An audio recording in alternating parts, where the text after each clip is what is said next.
যেটাতে বিগত কয়েকদিন ধরে আমরা দেখাচ্ছি আরিয়ান খান এবং শ্বেতা খান তারা কি করেছিল, একটি প্রোডাকশন হাউস তৈরি করেছিল এবং তার আড়ালে তারা পর্নোগ্রাফি শুট করতে বাধ্য করত মেয়েদের।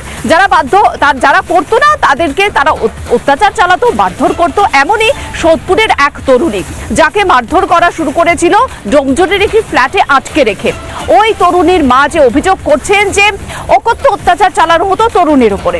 এবার এই খবর হওয়ার পরে আরিয়ান এবং শ্বেতা খান তারা পালিয়েছে। আজকে সকালের কি আপডেট?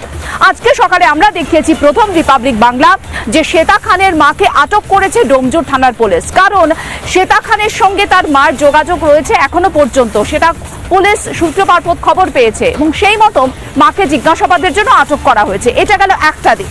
এদিকে শ্বেতা খান এবং আরিয়ান খান পলাতক।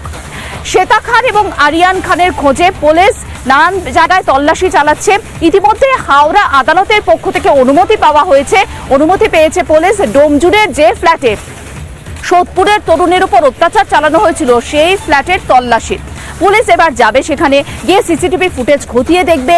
বেশ কিছু তথ্য ওখানে রয়েছে এমনটাই কিন্তু পুলিশ মনে করছে। সমস্ত বিষয় খতিয়ে দেখার পরে তাদের যে তদন্ত সেটা তারা এগোবে।